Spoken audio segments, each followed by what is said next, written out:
Now, the Red Arrow is Britain's official air display team, selling the country and its military hardware to the world, a kind of celebrity role for those who are part of the team. But now that fame is being blamed for a toxic culture that this week saw one airman sacked. A small number of other squadron members are also under investigation for harassing female colleagues and other misconduct. Another claim is that staff haven't spoken out before because, in short, the Red Arrows are untouchable. The RAF says it's taking the problem seriously. Joe Mako has this report. They're seen as a jewel in the crown of the RAF, enhancing its reputation with the British public and indeed the world. Up until recently, RAF Scampton was the home of the Red Arrows, and getting a job here at the squadron would be for many a dream.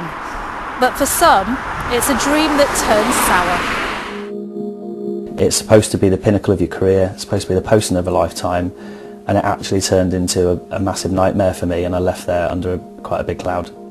This man served in the squadron. We're protecting his identity because of his current job. He left the Red Arrows a few years ago, but says the recent headlines were no surprise. I saw it with my own eyes, and to see it happening still to that degree, maybe even worse, I'm just astonished, really. One of the major things that troubled me was women were still seen as second-class citizens on the squadron and seen as the little miss. There's obviously been allegations of sexual harassment. Yeah. Did you ever witness anything like that? I did see a lot of unacceptable behaviour when it came to the males towards the females on the squadron, especially on pre-season when you're away in a different country, and I think people just go into holiday mode. Last year, an investigation was ordered into allegations of unacceptable behaviour within the 130-strong Red Arrows squadron. More than 40 people are understood to have offered hours of evidence, and this week it emerged a team member has been sacked. A non-statutory inquiry has concluded in terms of the interviews and is being finalised.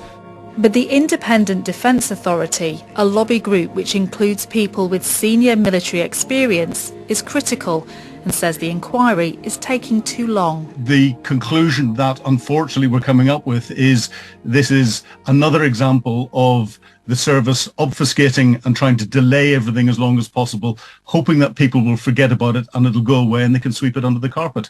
Well, I'm not going to let that happen. The Ministry of Defence has previously said we have a zero-tolerance approach to unacceptable behaviour, and following allegations of such behaviour within the Red Arrows, we commissioned a thorough and far-reaching investigation to establish the facts and have taken appropriate actions where wrongdoing has been proven. Ministers say the Defence Department is on a journey to tackle bullying and harassment and improve things for women. But cases are still being reported. An RAF source told me there has been a bullying allegation within the last 6 months, which led to a woman feeling she had a target on her back. She chose to leave the squadron. It doesn't matter what rank, it doesn't matter what job, what trade, what branch you are within that squadron. I truly believe that some people feel that they are celebrities and they're untouchable.